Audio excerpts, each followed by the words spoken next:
itutuloy na po namin ang ating topic for tonight. Personal branding. Ayun na ba? Ayan, wala na sila. Ay! Sorry naman. Yung mga kasama po natin kanina, sorry. Meron po tayong tumawag po yung ating isang kasamahan. Phone call. Very important phone call and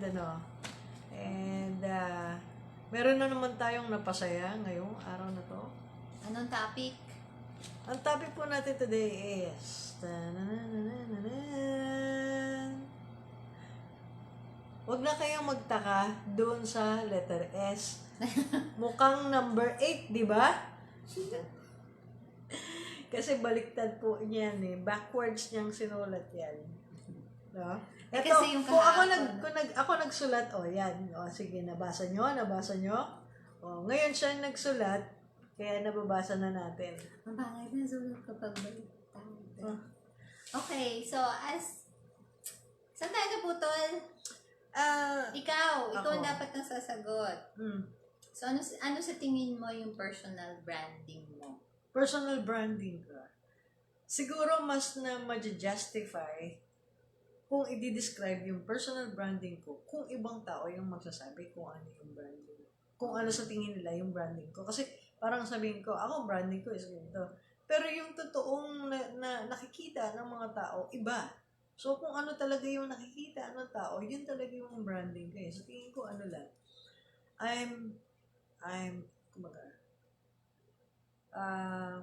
Mix up kasi ng lahat eh, no? Ng, yung the way you speak, the way you think, the way you decide, the way you, the way you speak, the way you think, the way you decide, the way you establish relationship with other people, the way you present yourself to the ano pa ba, yung pakikipag-relationship mo, kung ano yung intention mo, lahat nandoon eh, no? Mix up of everything. So ano ba talaga yung personal branding ko? Basta, pag sinabi kong nakakatulog ako ng mahimbing sa gabi, alam nyo na ang ibig sabihin nun. Nakakatulog na mahimbing kasi yung pag humiga ako, ang sarap matulog. Tapos pagkagising mo ng the following morning, masarap pa rin yung gising mo. Kasi, alam mo yun, wala kang naargabyado tao, wala kang niloko, wala kang nilamangan, parang ganun. Masarap po yung feeling talaga ng masarap yung feeling ng nakakatulog tayo ng dalawa. I mean, di ba, with the kind of crisis na experience natin ngayon, I still get to sabi ko nga sabi nila ng iba, lockdown, walang ganito, walang ganyan. Wala talaga mangyayari sa kanila because inaalaw nilang walang mangyayari sa kanila. Pero kapag driven ka and you really want something to happen, kahit may crisis siya, wala namang makakapigil sa atin, parang ganun. We can still do, nang wala tayong binaviolate. We can still do pretty much kung ano man yung goal natin na yun, matutuloy pa rin natin despite of, alam mo na. So, kung personal branding, siguro pag yung mga estudyante ko siguro ang tatanungin,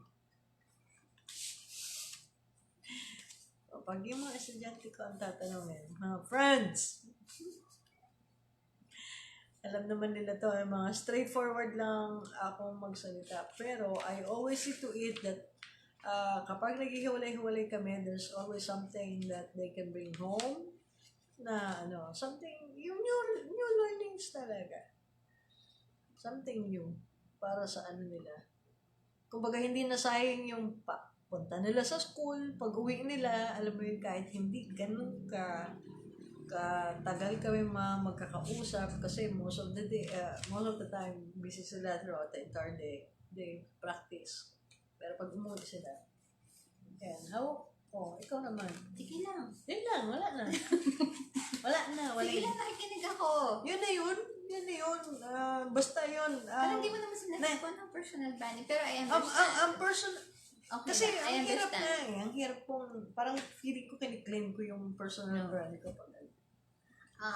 Pag tinanong ako, Yeah, personal but brand? it's true that personal branding encompasses a lot of things. Pero yun na nga, like I said, naging relevant lang naman kasi ang personal branding ngayon kahit na andyan na yan mula nung ipinanganak tayo.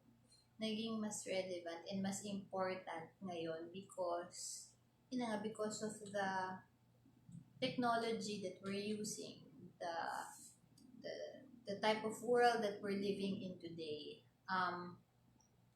You have to find ways yun na nga, to trust and establish trust. So, yun ang, it's by way of personal branding. Paano mo pinapakilala yung sarili mo? And since pinag-uusapan natin yung digital technology, paano mo pinapakita yung sarili mo online And sa offline. ibang tao. Offline, oo. It's important na hindi nagkakalayo yung dalawa. Yung how you are offline and how you are online. Kasi doon makikita yung talagang ano mo, yung authenticity mo. Diba? Kumbaga, okay, sige, you do post positive quotes online, tapos offline, it doesn't ano pala, hindi pala ganun, ano ba, consistent. I mean, we're all a work in progress, but then, I'm saying this kasi it might be an indication for us to revisit yung kung okay ba yung personal branding because yun talaga yung it will help us build relationships with people. Lalo na ngayon, sayang kasi if dahil nga with the internet, ang reach mo mas malaki. Kumbaga, yun dun nga sinasabi, the world is at your fingertips. Diba? But then, how can you reach or build a relationship with that person at the other side of the world if what you put online, diba, does not resonate or is not agreeable. Para sa Diba? ano? Yeah. Oo. And So, which I guess is why people would hide behind aliases and the anonymous name because yun na nga well, kanya-kanya yan eh. But yeah, ang tanong dito, okay, should we care about our personal branding? Kasi ito yun, whether we like it or not, meron tayong personal branding even if we don't consciously build it or create it. Kasi nangyayari, people label us based on how they perceive us. So, would you rather be labeled by other people's perception of you? Or would you rather that you bring out your true self para lumabas yung totoong ikaw, yung totoong branding mo? Would you rather be labeled or would you rather brand yourself? Hindi nga eh. Kaya nga ako nahihirapan, di ba? Kasi yun nga eh. Sa akin, sa tingin mo. Kaya, I guess, one of the reasons, I'm not speaking for everybody, one of the reasons probably why people struggle with their personal brand, kasi, like, sa example mo, you would rather na ibang tao na lang ang magsalita about you. Kasi, it might appear na parang nagbubuhat ka ng bangko, di ba? It would really appear that way if that is your intention. Diba? But if your intention na magpakilala ng sarili mo para alam ng tao kung anong maitutulong mo sa kanya, hindi pagyayabang yon. Hindi pagyayabang yon. And this is, yun yung paulit-ulit na na nag-aano sa utak ko every time actually I walk up on stage. Let's say I'm invited to a speaking engagement. Pero days before the event, I would talk to some of my mentors, yan si Virginia Bautista. Naging ano ko na rin kasi yan naging co-speaker ko na rin sa event. So, ang sarap ng feeling na yung mentor mo, kapwa speaker mo rin at an event. And then, napag-usapan namin, sabi ko, Miss V, kinakabahan ako, gano'n. Sabi, parang ngayon pala, the thought about it, naiihi ako kasi parang, what would people think about me, gano'n. Tapos, ang ano niya, wag kasi yun ang isipin mo, Jen.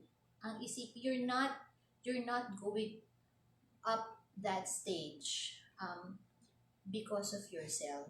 It's not about you. It's the value that you'll be giving to your audience through your content. So in the same manner, ganun din sa personal branding. You're trying to build your personal brand because of a higher purpose. And that higher purpose is not about para ipagyabang mo ang sarili mo. Kasi it's about fulfilling a purpose. If let's say you have this advocacy to help a certain community, you think pagyayabang ba? 'Di ba? Pagyayabang ba na kung yun ang advocacy mo, 'di ba? Because you want to attract more people to be part of your cause. 'Di ba? So I don't think that when you build your brand ng ganun with that kind of thinking, hindi pagyayabang yun. So there. Did that clarify things? Oo. Siyempre, malaki yung dyan, no? Malaki yung factor ng dyan. Yung tono. Yung tono kung paano mo ipapakilala yung brand mo. Yes. Pero, you would sound as if, despite na pinapakilala mo yung brand mo, pero at the same time, nasa sense ng mga tao that you're doing this because you have this intention of helping them. Parang ganun. The words that you use, of course, syempre, yung messaging mo, yung tone mo, diba? Should be, yes, the perfect example here is when, diba? When politicians do their campaigns, diba? Diyan mo malalaman I'm not thinking of any politician in particular.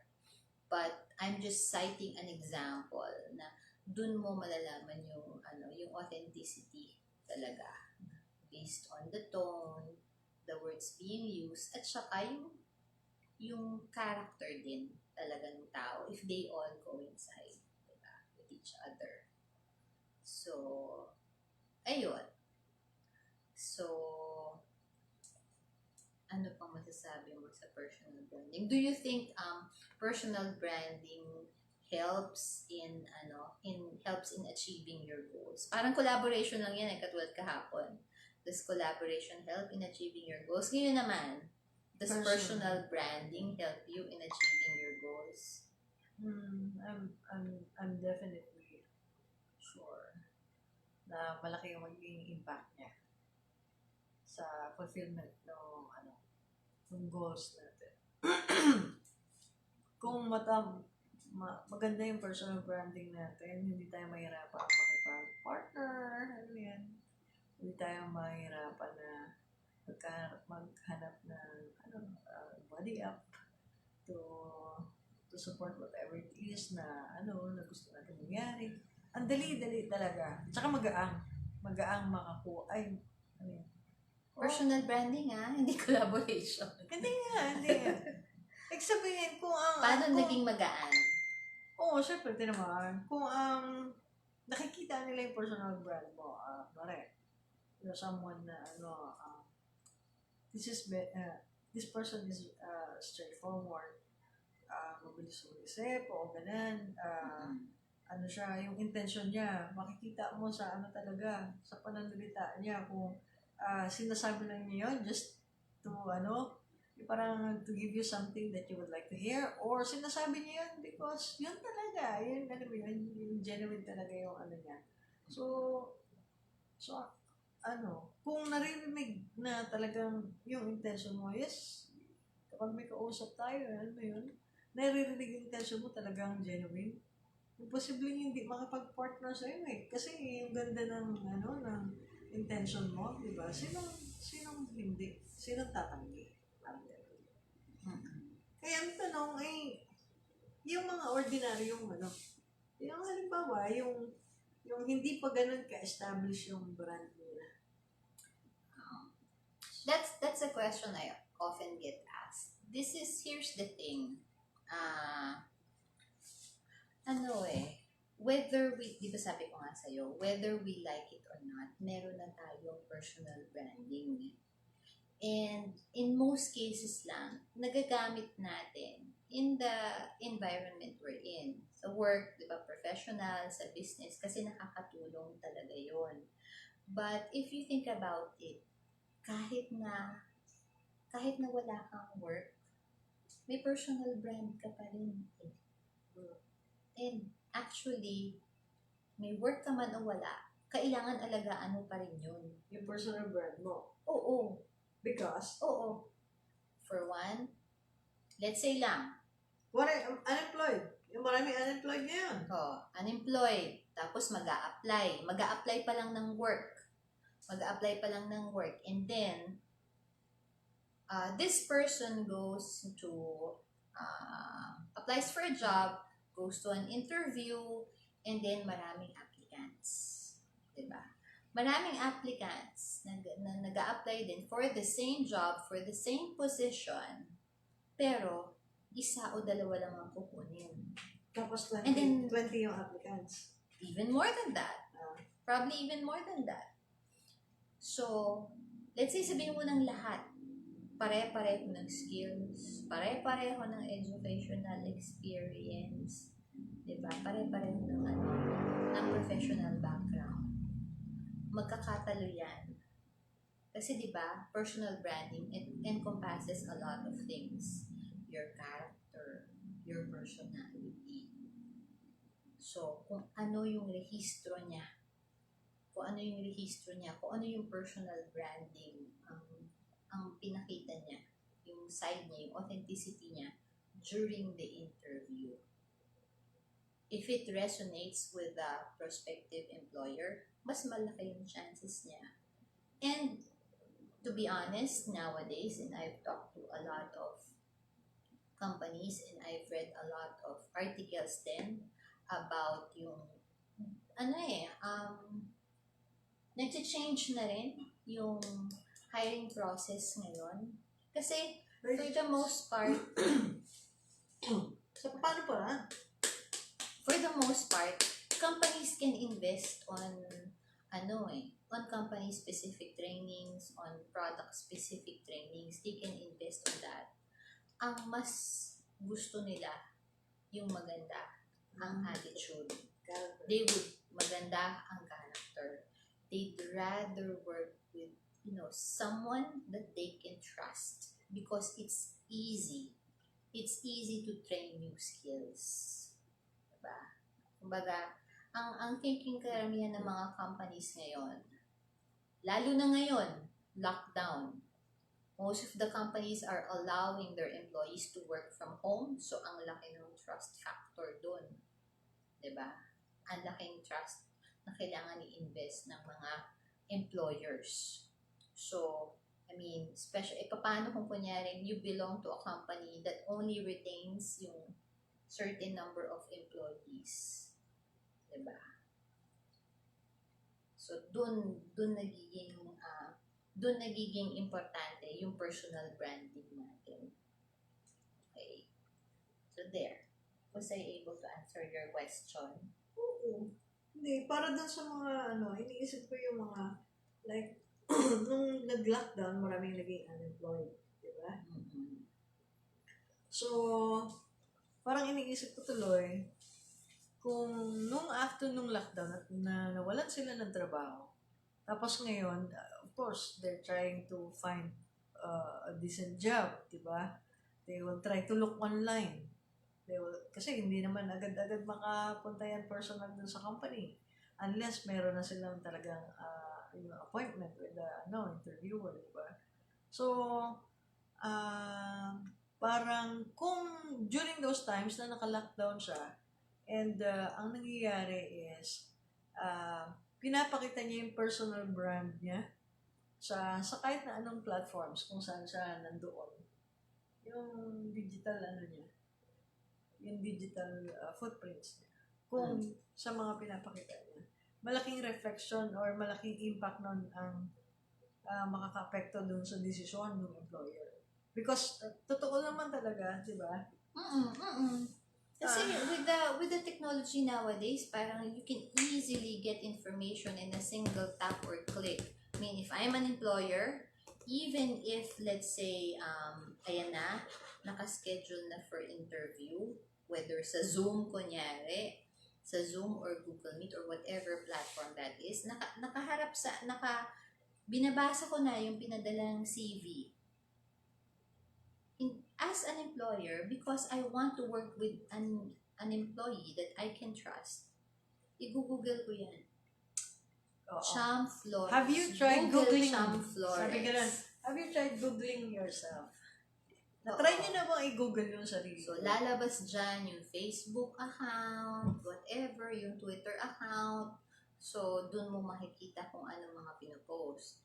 And, syempre, whatever post is there, nakikreate ng impression yun eh. Which becomes their brand. Yes, identity. Which unfortunately becomes, kaya nga yung sinasabi ko kanina, would you rather that people label you or would you make a conscious effort to brand yourself? Diba? And, so yun. So, andun yung mga, syempre, yung mga pictures kung saan tayo natatag, diba? Kung naka-public, so pwedeng makita yon, di ba? Hindi lang yan, pati yung mga posts. Pinakamalaking impact para sa akin yun eh. Yung halimbawa, ako yung employer, tapos merong nag-apply ng work. Ang sarap basahin ng Facebook account nito. Yung mga tipong mababasa mo, blah, blah, blah, blah, blah, blah, blah, blah, blah. Now, final question. Do I want this person na mapunta or masama sa team ko? Depende din sa mga nabasa ko. Ganun, di ba? So, anong dapat namin gawin?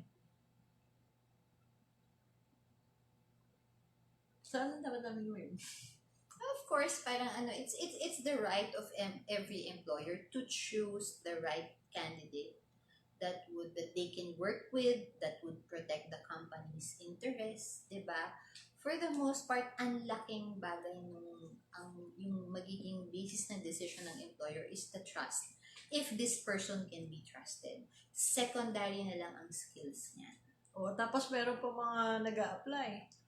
May hindi pa nga sigurado kung magugustuhan yung nila ng mga employers. Magtatanong pa, magkano pong sahod?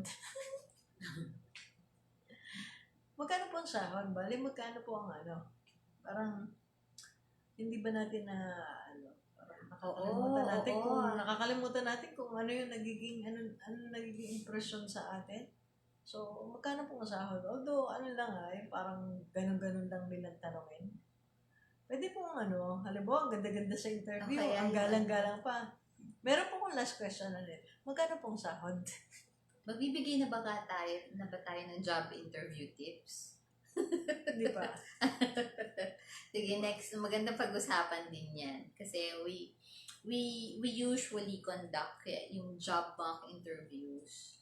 Dito sa school, yung mga graduating students. To prepare them for the real world.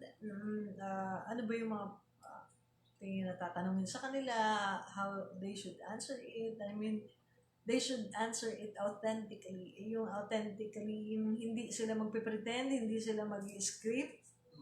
Yung sila talaga, sincerely, no? Yung sagot. Kaya it's a no-no. We remind them na, lalo na pag sabay-sabay silang gumagawa ng CV, kasi we ask them to prepare their CVs eh. Halatang-halata kung sino yung nagkokopyahan, pare-pareho nung objective. Pangalan lang. Di ba? Pangalan lang magkakaiba. Halimbawa, eto maganda to. Uy, yung objective. Pati yung mga character references. Objective. Ang objective nila to provide, yan? To provide quality service, blah, blah, blah, blah, blah, blah. Tapos, character reference, nakalimutan pang palitan, pati yung yun, madalas, gano'n. Di ba parang nakaka-off yun doon sa part ng employer. Pero kung kunyari, iba-iba naman yung employer, I guess safe naman yun. But then, the thing is, parang, who you are in your CV, dapat pag tinanong yun, mapanindigan mo, diba? When you're being asked in the interview. Yeah. Oo. Yung kung ano yung nababasa nila, parang exam lang yan eh. Kung ano yung sinagot mo sa written exam, kung validate nila, consistent yung sagot. Yung, alam mo yun, kung match siya. Nagmamatch siya. Hindi yung iba yung sinulat sa written, tapos nung in-oral questioning mo na, using the same question, yung validating lang, binavalidate mo lang, totoo yung nandun sa loob. Iba na ang sagot, aba. Personal branding pa rin tayo. Personal branding. Since we're on the topic na rin, we're on the subtopic of job interview, mabanggit ko lang, because it also has something to do, this would also reflect on your personal branding, I mean. Andyan yung itatanong sa job interview, I see that you work at this company for only, let's say, for less than 6 months. Tapos for less than 6 months, can you tell us what the reason is? Tapos biglang ang reason siniraan. Siniraan yung company. Kung magpasahod ng kumpanya na yan, wow, mga ganun eh. That says a lot about your personal branding. Ang baba po magpasahod ng hindi po maganda because yung even if it's true, diba? Yes. Even if it's true. It should not be, parang, kumbaga, even if it's true, it's not within our hands na i-malign ang isang entity or ang isang company. Diba? Granting na totoo. Kunyaring mababang magpasahod nga, how would you rephrase that instead without hurting the company? How would you rephrase, even if it's true? I love working with the company, but however, yung responsibility ko at home is getting bigger, and unfortunately, it requires me to seek for other resources na that is parang ganun. Tama. Parang ganun. Tama. Parang nag-job interview na ba ako? Na-apply na ba ako? Tanggap ka na. Tanggap na ako. Pwede ka na mag-umpisa bukas. At tapos meron ako naalalang ganyan eh. Tinanong siya, why are you applying for this company? Because I'm looking for a greener pasture. I have 5 kids and I don't know how to feed them. Parang ganun. Wow, sincere na sincere That's straightforward Pero you know what? Kinuha siya. Because somehow, itong mga interviewer, kahit na hindi pleasant yung sagot, they felt sincerity and they felt honesty and they felt na because of what is being said, yun yung nagiging motivating niya na kung bakit siya nagiging driven na magtrabaho whatever it takes, parang gano'n. So, kinuha na ng mga nag-interview. Tapos kinuwento niya sa akin, tapos tawa siya. Sabi gano'n, Sinabi daw niya yung totoo. So, it works for her. Parang gano'n. And di, congratulations. Masaya na siya ngayon. Hanggang ngayon nandun siya. Alam mo kung sino ka. Well, in-share lang niya. Totoo naman. It works. I guess, the companies naman are smart enough to figure out yung kung if a particular candidate talagang yung habol lang is sweldo. Pero yung mga ganon, yung alam mong it's a balance between fulfilling a responsibility, di ba? And also becoming, di ba, contributing to the company as well. And yung mga authentic na tao, yun yung sinasabi ko, yun din yung gusto ng mga kumpanya. Don't need to pretend. Minsan di ba? Di ka naman pala magaling umarte. Halatang nag-ano ka lang. Nagpipetend ka lang. But anyways, kasi pag nagsalita pa ako, mapupunta na sa job interview yung pinag-uusapan natin. Pero, siyempre, babalik tayo sa ganito. Kasi ito naman talaga yung pinag-uusapan eh. Ngayon, kung halimbawa, medyo mahirap to kayo po ba kaya nyo masabi ngayon kung ano yung personal brand nyo? Kung hindi, bakit hindi? Tama ba yung tanong ko?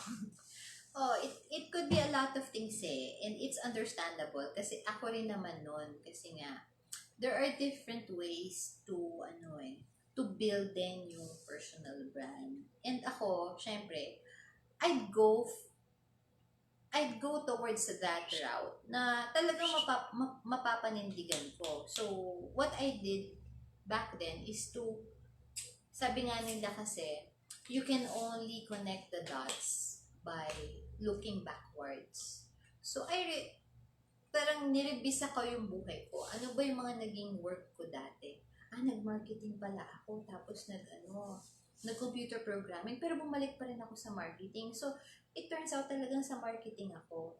So, parang gano'n, you can only connect the dots. Tapos, bakit ako tumigil sa marketing? Kasi nung nasa computer ako sa IT, it taught me, yung customer service. Kasi we also interacted with customers kahit sa IT. So, parang that made me appreciate marketing even more.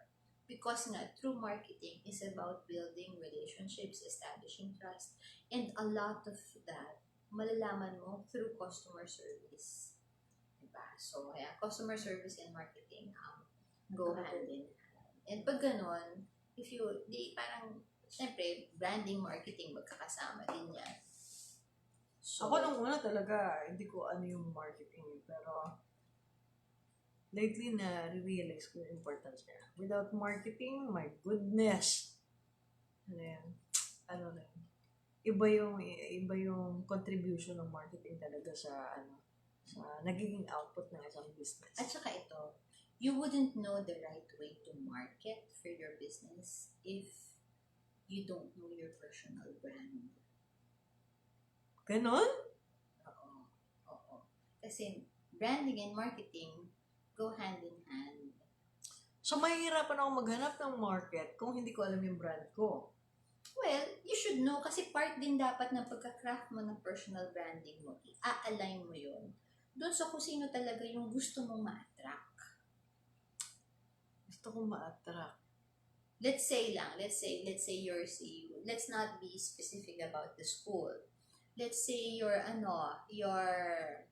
care about the environment and you also have this business na eco-friendly yung products. So if we were to craft your personal branding, most likely ang gusto mong ma-attract are those clients or customers na nagki-care din sa environment. Kasi nga, ang product mo, eco-friendly products. Diba? So, yun ang Kaya, pansin mo, clients nowadays don't care too much if they have to pay a higher price, if they have to pay a premium. Kasi nga, let's say, if the product or service is aligned with their core values, with the things that they believe in, like, di ba? Like, yan, like caring about the environment, sustainability, yung mga ganon. And kahit nga, di ba, women empowerment, if you believe in women empowerment and certain products, di ba, certain products, ang branding nila aligned sa women empowerment. So kahit mahal, binibili pa rin yun ng tao. Kasi nga, naniniwala din about women empowerment. We let her back. Like, yung aso namin tinatawag niya. Ay, she's eating, her food is there eh. Okay. Let her eat. Kasi Leave her in peace. Nakita ko yung dito kung kain siya kanina. Ano ang ginagawa nun? Siyempre. Baka may something eh. Anyways. So, ano mabibigay mong advice sa kanila kung paano nila malaman sa sarili nila, madaling matulungan yung sarili nila na ma-identify yung personal brand? First, acknowledge that it's a journey. It doesn't happen overnight. But you can start building your personal brand by, di ba? Parang magmumuni-muni ka, mag-aano ka, yung kung ano ba nangyari sa buhay mo in the past. Di ba? Kung anong klaseng tao na attract mo. Tatahiin natin yung parang history natin ng konti. Parang ganun. What things are you really passionate about? Diba? What things are you naturally good at? Diba? I-connect mo yung dots nun. Kasi for all you know, kasi personal branding also has a lot to do with purpose. And then of course, in terms of bringing it online, there are different platforms. After you've done the inner work of reviewing and building who you really are in terms of your personal brand, there are different platforms to bring your personal brand. Andyan Facebook. For all you know, nagpo-form na ang mga tao ng personal brand mo without you knowing it. Kasi baka, diba, parang trigger happy lang tayo sa pagpo-post ng kung ano-ano. Diba? Kaya nagpo-form na sila ng personal brand natin. So let's make a conscious effort to build our own personal brand. Atin yun eh. Atin yun. Kaya nga siya personal. Facebook, then LinkedIn. Ikaw nga, ikaw naman, kung ikaw yung tatanungin, ano yung personal brand mo? Personal brand ko? Ako? Ano ba? I know. Oo. Sige. Binabasag ako nito. Kasi alam nyo, for the longest time. Sige, ikaw magsabi. Sige nga. Sa'yo nag-a-advise. Teka muna, ikaw magsabi ng person. Hindi. Gusto ko nga marinig kung paano mo i-describe yung sarili mo. Paano yun? Ikaw nga ang mag-describe ng personal brand. I cannot describe myself. In just a couple of sentences. O, di mahabaan mo. I am to be honest, ang gusto kong ilagay na tagline noon is generalist. Gen with Jen. Kasi para lang masama ko yung name ko. Because,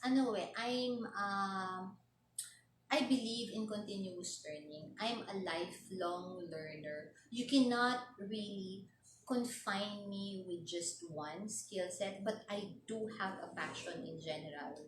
So whether I have skills, let's say in computer branding, in digital marketing strategies, in branding, in writing, all of those are all funneled into meaningful work in authenticity. And I don't earn those skills with the immediate focus to earn money out of it. It's more of because I think that these are solutions to the problems of the target audience that I want to work with. So yun, I'm a problem solver. I'm a complicated person who loves to simplify things. So, ito nga nagsasabi na ako. But, lahat yan goes down the road towards meaningful work. So, yun. Kasi, mas masarap ang trabaho kapag may napapasaya ka kasi na-solve mo yung problema ng tao. Oo, hindi ka nakakaramdam ng pagod nun eh. Oo. Kaya nakakaramdam ng pagod. Oo. Sulit. Oo, true. So there, was I able to answer your question? Oo, sige, tatandaan ko na yan para hindi ko na siya tatanungin ulit.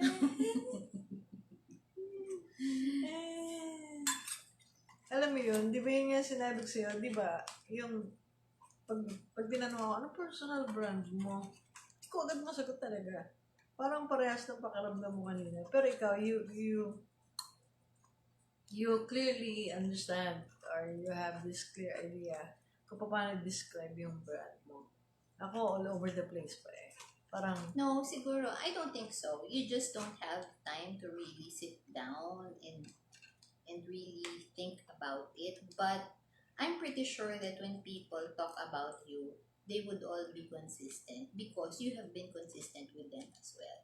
It's just really a matter of, the story is there. The personal brand story is there. It's just a matter of writing it out. And you should be doing it. tanongin ko nga yung mga ano. Hindi kaya ginagawa lang nila ako.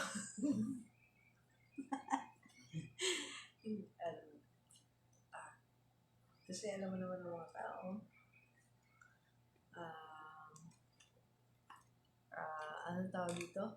Sabi nila, okay, ganito, ganyan. Pero, alam mo, sometimes behind you, hindi naman pala talaga ganun. Ayan. Well, nagkaroon na naman tayo ng additional lesson na learning On personal branding. Personal branding. But if you have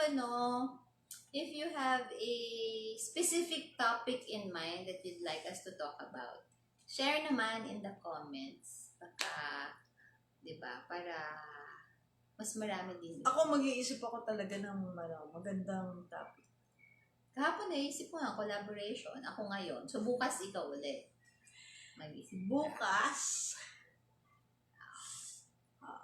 Sige, mag-iisip ulit ako bukas. Ano, may sabihin ka pa? Wala na. Maraming salamat doon sa mga fans natin. And tinatawag na po kami. Tinatawag na kami nung namin at nauuhaw na siya. Wait lang. Nangihingi yun ng tubig pag ganun eh. Pumupwesto na siya. So, I'll say, goodbye na? Yeah. Okay, ako na raw po magbabay sa inyo. Maraming salamat po ulit. I hope we were able to share something of value. Say, whatever your thoughts are, even if actually kahit na if ever mag-disagree kayo, share then so that you can give us a different perspective. Tsaka baka meron din silang gustong pag-usapan. Sinabi ko na yung kanina. Hindi, seryoso ako. Sinabi ko na yung kanina. Pag meron kayong gustong pag-usapan, sikreto lang natin to. Pag-uusapan natin yung bukas. Hindi pa kayo share. Para may research niya. Baka pag-google muna ako, YouTube, gano'n. Para pag pinag-usapan na natin, marami tayong bala. Diba? Paano maggupit ng sarili buhok? Ay, ginugol ko yan. YouTube ko yan kagabi. Nagpa-practice ako, sabi ng ganun mo lang, yung sa clipper.